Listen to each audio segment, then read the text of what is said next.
Well, the wars in Afghanistan and Iraq took a toll on many Utah soldiers. Some are still struggling with unseen wounds of war like PTSD. Well, news specialist Jed Bowl introduces us to a combat veteran still serving in the Utah National Guard who recently broke down the barriers to healing.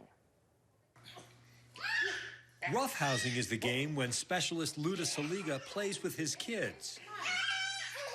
He comes from a big family, and those bonds are top priority. But Saliga lost track of the man he used to be. I didn't think anything was wrong. But his wife Hillary knew there was. But she kind of pushed me to go and take a step back. And get an assessment for post-traumatic stress. He got to the point where he couldn't even get out of bed for like 2 months. Saliga has served with the Utah National Guard 13 years and deployed twice to Afghanistan.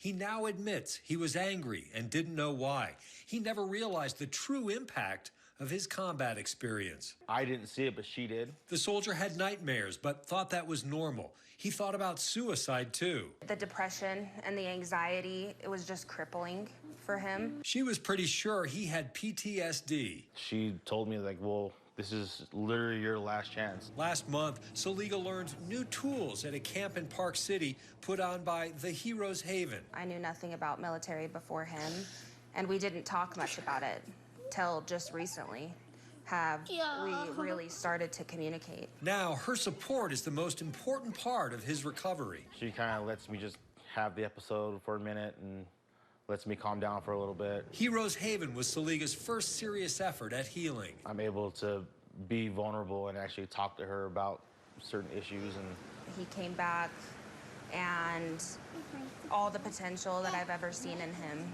he finally sees in himself, and he's putting it to work all of a sudden. More optimistic. The Heroes Haven saved his life and saved our marriage. Saliga discovered he wasn't the only veteran struggling. Hillary discovered new ways to be supportive. And I've learned to be more gentle, and he has learned to just talk more. It was hard for me to even open up when it comes to military stuff because she hasn't been down that path. He now understands she doesn't need to know all of those things to support him. Every day is a new battle. Every day is a new obstacle we have to overcome, so. I think the difference is that we're excited to work on it now. For KSL 5 News, I'm Jed Bowl.